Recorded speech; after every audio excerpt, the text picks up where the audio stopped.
Hi, students.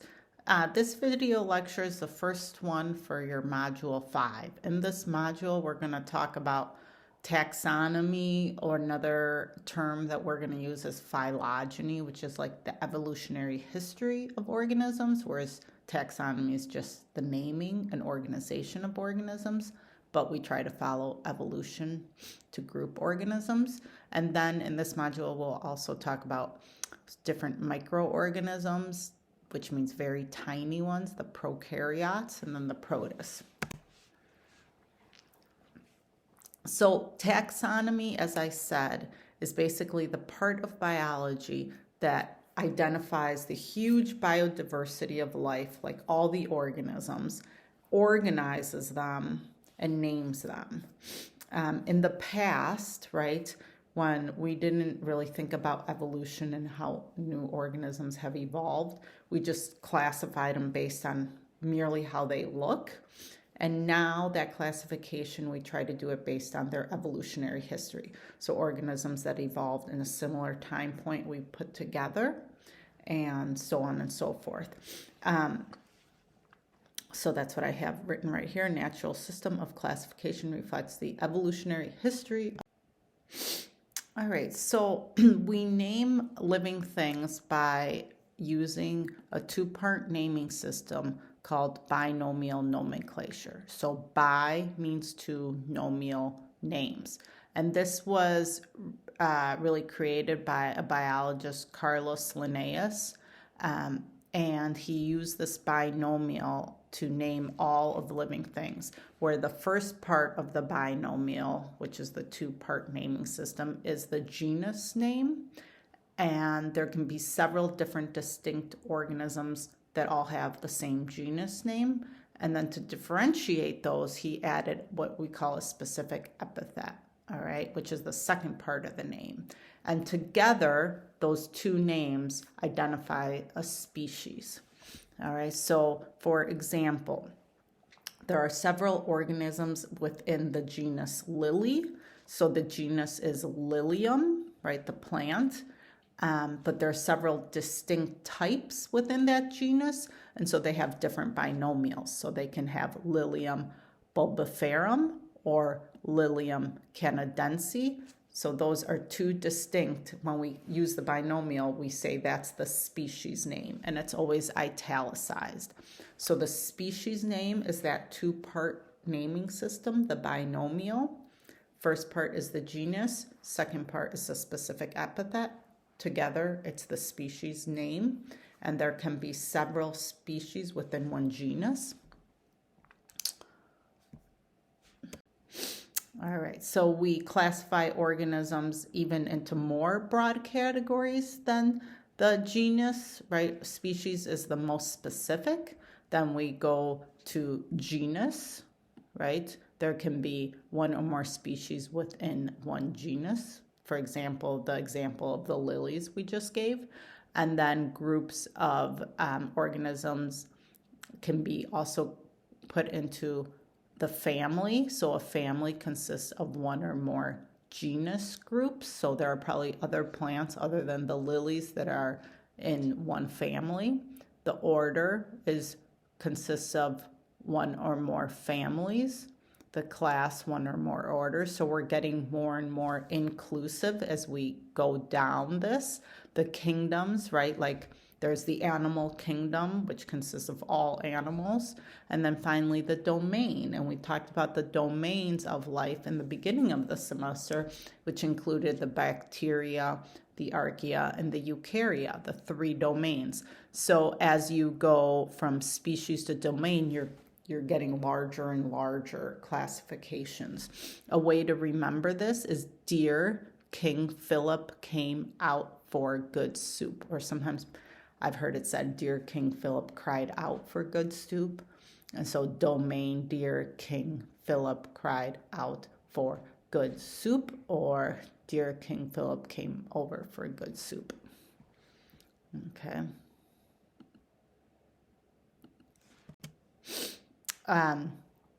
As I said, we try to classify things based on their evolutionary relationships. And so here, what we have here is what we refer to as an evolutionary tree. You're going to be making one of these in lab. And so the idea is that all life originated from one common ancestor. And this was a very primitive cell, right? It was living because of all those things that we classify that living things can do. They can reproduce, they can respond to their environment. We talked about these things in the beginning of the semester. And so if you look at these trees, you see that this common ancestor, right, was in its form for a while until something occurred and two different groups kind of branched off, right? So we had this primitive cell and maybe they got separated geographically or environmentally. Something separated these two these groups of organisms, and so then they started to evolve independently. So that's this branch point. And so from there, one group evolved into what we refer to now as the domain bacteria. Another group evolved into what we call the domain archaea, and these were, remember, the extremophiles. And you can see that from the archaea, these branch points represent a common ancestor between the archaea and then up here eukarya. So eukarya and archaea actually have a more recent common ancestor than eukarya and bacteria, because to get to eukarya and bacteria, you'd have to come all the way here. So from just looking at this evolutionary tree, we can learn some things, that archaea are probably more similar to eukarya than eukarya are to bacteria. And then eukarya domain has, animals, the multicellular organisms, has plants, has protists that we're going to look at in lab. Okay, so how do we figure out how closely they are evolutionary-wise? Well, a scientist, and I'm not going to have you remember their names, but Carl Woese, he actually looked at genetic material, and that's one way you can see how closely related organisms are, because think about you and a sibling. Your genetic material is more similar than you and a friend. So if you think about all of the organisms on Earth, if we look at the genetic material, we can say, well, the ones that have more similar genetic material must be more closely related. And over time, if those groups separated, they evolved, they acquired mutations, changes in their genetic material. All right. So he is the one who really came up with the domain. So the domain bacteria, we've talked about this a little, and we'll talk about it more in our next video. So these are prokaryotic organisms, right? We talked about the difference between prokaryotic and eukaryotic cells before. They reproduce asexually, meaning just one parent. In this group are cyanobacteria that are photosynthetic, but most are heterotrophic. That means they can't produce their own organic matter. They're important in the environment because they're the decomposers. And then these archaea are also prokaryotes, but they're in different domains. They're single-celled, also reproduce asexually. But remember, these are the extremophiles. They live in those hot thermal vents or the really salty environments where nothing else can live. And they're different also from bacteria in what their cell walls are made out of. The domain eukarya is has unicellular, because we're going to talk about in lab protists that are single-celled, and has a lot of the multicellular organisms. In this domain, there is cells that are eukaryotic, so they have membrane-bound nucleus and other organelles. They reproduce sexually. There are the four kingdoms, right? So then the level more specific than the domain, we go to, remember, dear king, the kingdom. So we have four kingdoms, the kingdom Protista, fungi, plant, and animal. So phylogeny refers to the evolutionary history of a group of organisms. All right. phylogeny, if we look at the evolutionary history, we said this already, we can kind of see it in the form of an evolutionary tree or a phylogenetic tree. People make these trees to represent evolutionary history. And the lines represent lines of descent. So this is a different phylogenetic tree than the one I just showed you, but it's showing you the same thing. Here's the common ancestor, and here, right, line of descent. So each branching point is a divergence from a common ancestor and represents an organism that gave rise to two or more new groups.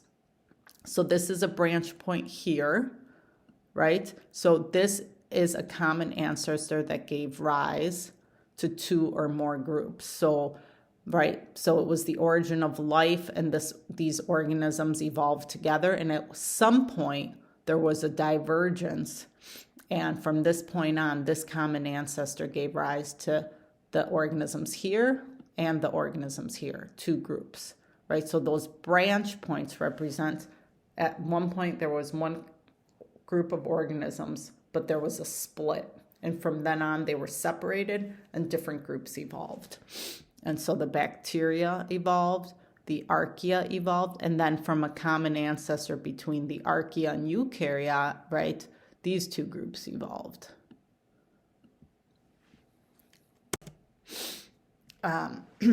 One other thing is a phylogenetic tree can have what we call derived traits in them. And so, for example, here's a common ancestor, and now we're already in the, we are already in the kingdom Animalia, animal, but we're making a phylogenetic tree of different animals, right? So we're not looking at bacteria, archaea, eukarya. We're just in the domain eukarya here, looking at different animals. So there was a common ancestor to these animals. This one, the lancelet, didn't have a vertebrae, but it had other traits that were animal-like, right? And then a derived trait evolved, some sort of characteristic, the vertebrae, right? You have a vertebrae. And then what they're saying is then from here, all of these organisms have vertebrae. And then there was a common ancestor here, right, that gave rise to the tuna that has vertebrae, and then gave rise to an organism with 4 limbs. So 4-limbed organisms evolved because all of these here have 4 limbs. This 4-limbed organism gave rise to a frog. A frog doesn't have an amniotic egg, so we put it out here. But then all of these organisms have amniotic eggs, right? So this is how you read these trees. So all the organisms that evolved from this common ancestor on had amniotic eggs. And then organisms evolved, right, with scales and some with hair, right? So these that come from this common ancestor all have scales. These all have hair. And we're going to do this in lab. And when they have these derived traits, sometimes they're referred to as cladograms. So how do we figure out the evolutionary history? Well, we use fossils. We use what are called homologous structures, which means we look at structures between organisms that have the same underlying, homo, remember, means same, makeup, but maybe evolved to work in different environments. A really good example of this is like our hand and arms. And if you compare the bone structure, right, here's the human hand and arm. If this is color coded to show you the different types of bones, right? So the phalanges are like our fingers are in light blue here. So the cat, the human, the whale, the bat all have the same bones in the phalanges, although they've evolved to work in different environments like water versus us for grabbing, right? Our metacarpals, they all have metacarpals in green. That we all have an ulna, right, and a radius, the 2 bones on our forearms, but they've kind of evolved to function in a different manner, but we all have this same bone structure. And we say in biology those are homologous structures. They're evidence of a common ancestor, right? We evolved from a common ancestor. But now, because we're in different environments, they've been altered, right, to help us function. To figure out evolutionary relationships, we also look at molecular information, so like genetic sequence. So look at what it's right here. 2 species with similar base pair, right, from like the DNA, right? The base pairs are the nucleotides. With similar base pair sequences are assumed to be closely related. And this makes sense. I already mentioned this. Who do you have the most base pair sequence similarity with? Your relatives. And so you take that idea and you pass it on to organisms. Organisms that have similar base pair sequence are more closely related than those that have less similar. And so this is the groupings of these organisms: cow, pig, horse, mouse, based on their base pair, right? Remember C, cytosine, guanine. So cows and pigs actually have more similar base pair sequence than like a cow and a human, right? So you see the color coding: the C's are all blue, the G's are reds, T's are green, A's are light brown. So between the cow and the pig, in this portion of the genome, there's only one difference between the two. But if you look at a cow and a human, there is a difference here with this 3rd base pair sequence. There's also a difference in the 4th. The 5th is the same. The 6th is the same, right? But then if we go on, the 13th is different, right? So that's how, this is really the biggest way that is used now is to find evolutionary relationships. Okay, so overall, this was a lot of different information than we're used to. Taxonomy is the branch that identifies, names, and organizes organisms into categories. We use this binomial nomenclature, the 2-part naming system, right? Groups of organisms together in a series of classifications. The higher the level, the more diverse the group is. So if we start with domain, that's the most diverse group. Kingdom is underneath. Deer, king, Philip, phylum is underneath that. And as you move down, you get more specific until you get to the species, which is the least inclusive. We have a 3-domain system. We've figured out the evolutionary relationship in these domains, that Carl Woese, by using the genetic material in a type of RNA. And we've made these bacteria, archaea, and eukaryote. And phylogeny is the evolutionary history of a group of organisms. So taxonomy is the naming and organization. Phylogeny refers to the evolutionary history of organisms. And how do we figure out the evolutionary history? We use the fossil record, we use homologous structures, we use molecular data.